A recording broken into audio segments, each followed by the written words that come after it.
चौथी शताब्दी ईसा पूर्व में भारत छोटे छोटे राज्यों में बंटा था। हर जगह अलग राजा, अलग सेना और अपने अपने नियम। इन राज्यों में एकता की भारी कमी थी और वे अक्सर आपस में लड़ते रहते थे। इसी कमजोरी का फायदा उठाते हुए सिकंदर ने भारत पर हमला किया, लेकिन उसकी सेना आगे बढ़ने से डर गई और लौट गई। सिकंदर के आक्रमण ने यह साफ कर दिया कि अगर भारत एकजुट नहीं हुआ तो बाहरी ताकतें उसे आसानी से जीत सकती हैं। ऐसे समय में एक साधारण पृष्ठभूमि से आया चंद्रगुप्त नाम का युवक अखंड भारत का सपना लेकर खड़ा हुआ। उसके पास न धन था, न सेना, बस हिम्मत, बुद्धि और एक बड़ा लक्ष्य था। चंद्रगुप्त जानता था कि भारत को एकजुट करने के लिए उसे एक मार्गदर्शक की जरूरत है, और नियति ने उसके लिए चाणक्य को चुना था।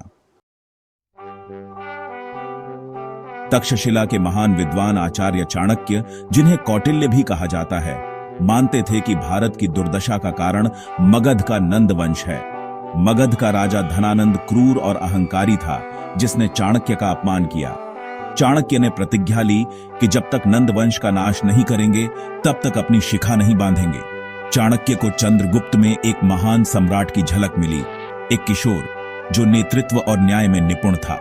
उन्होंने चंद्रगुप्त को तक्षशिला ले जाकर राजनीति, युद्ध, कूटनीति और अर्थशास्त्र की शिक्षा दी।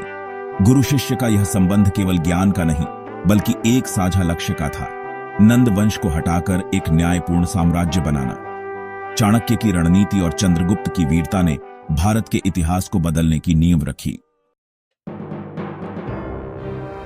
चाणक्य के मार्गदर्शन में चंद्रगुप्त ने छोटी सी सेना बनाकर सीमावर्ती क्षेत्रों पर कब्जा करना शुरू किया। चाणक्य की रणनीति थी सीधे राजधानी पर हमला न करके पहले साम्राज्य के किनारों को कमजोर करना। नंद साम्राज्य के भीतर असंतोष को भड़काकर कई मंत्री और सेनापति चंद्रगुप्त से मिल गए। जासूसी और कूटनीति से आधा युद्ध पहले ही जीत लिया गया था। अंततः चंद्रगुप्त की सेना ने पाटलिपुत्र को घेर लिया और निर्णायक युद्ध में धनानंद को हरा दिया।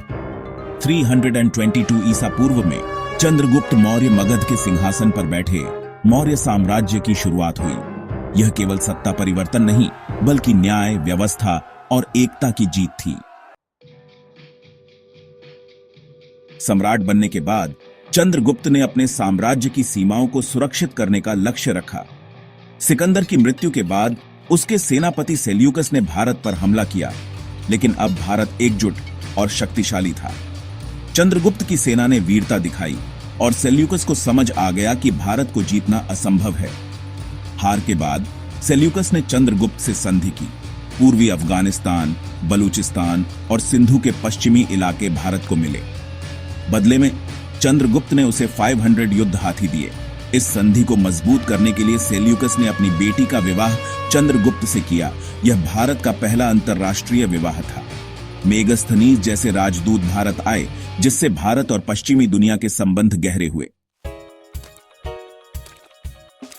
चंद्रगुप्त न केवल विजेता बल्कि एक कुशल प्रशासक भी थे। चाणक्य के अर्थशास्त्र के आधार पर उन्होंने केंद्रीकृत प्रशासनिक व्यवस्था बनाई। हर प्रांत में राज्यपाल, जो सम्राट को जवाबदेह था। कृषि और सिंचाई पर विशेष ध्यान दिया गया। गिरनार में सुदर्शन झील जैसी परियोजनाएं बनी। व्यापार के लिए सड़कों का जाल बिछाया गया, जिससे आंतरिक और विदेशी व्यापार फला फूला।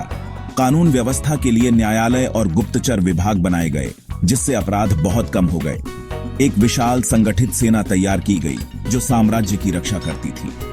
चंद्रगुप्त का प्रशासन आने वाले मौर्य शासकों के लिए भी आदर्श बना। उन्होंने साबित किया कि सुशासन ही असली शक्ति है। जीवन के अंतिम वर्षों में चंद्रगुप्त ने राजपाट त्यागने का फैसला किया।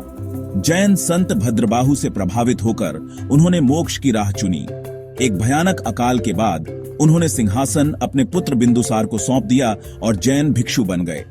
वे दक्षिण भारत के श्रवणबेलगोला पहुंचे, जहां उन्होंने कठोर तपस्या की।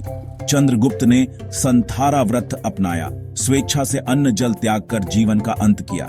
उनकी कहानी दिखाती है कि असली विजय बाहरी दुनिया पर नहीं, बल्कि अपनी इच्छाओं पर होती है। चंद्रगुप्त मौर्य की विरासत उनके साम्राज्य, त्याग और आध्यात्मिकता में आज भी जीवित है।